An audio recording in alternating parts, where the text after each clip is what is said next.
with former President Donald Trump currently facing 4 charges.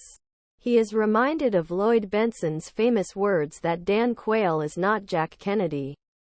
The appropriate parallel today is to say that Donald Trump is not Richard Nixon. The Trump-Nixon comparisons are simple but superficial and wrong in important ways. They ignore the fundamental differences between a serious and successful public servant whose excessive ambitions lead him astray and an egocentric amateur in government service whose main interest is to feed his boundless ego. The contrasts between the two men are much more important than the similarities. Faced with clear indications that his administration's illegalities would support impeachment, Nixon resigned from the presidency to avoid personal distress and save the country from intolerable divisions. His admission that he had failed the American people reflected deep regret. His consistent response to both charges and multiple charges has been to deny any abuse and claim that he is the victim, not the villain. Forget the damage it will do to the country as he exploits polarization to raise funds for his campaign and legal costs. Nixon's moral and legal failures overshadowed the positive elements of his behavior for many years.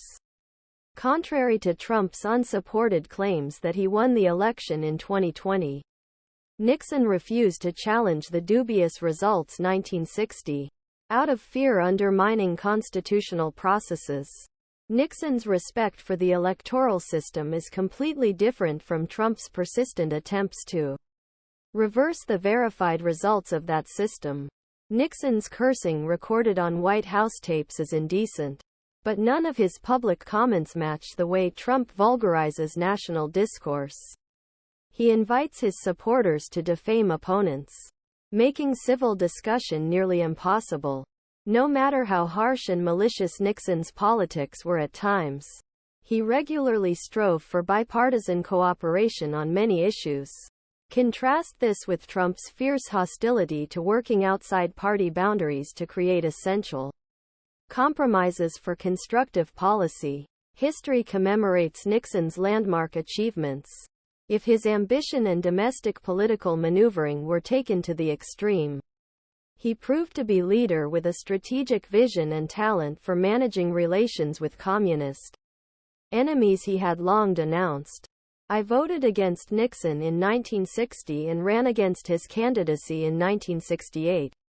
As Chief of Staff for Republican Senator Edward Brooke of Massachusetts, I expected to remain passive with the senator during the 1968 election campaign. But Nixon eagerly sought the active support of the first African American senator elected by popular vote. He begged Senator Brooke to accompany him on his first campaign tour after Congress. This was part of Nixon's assistance to supporters of Nelson Rockefeller, including his fellow nominees Spiro Agnew and Henry Kissinger. Brooke was impressed by Nixon's private assurance that he intended to communicate directly with Beijing.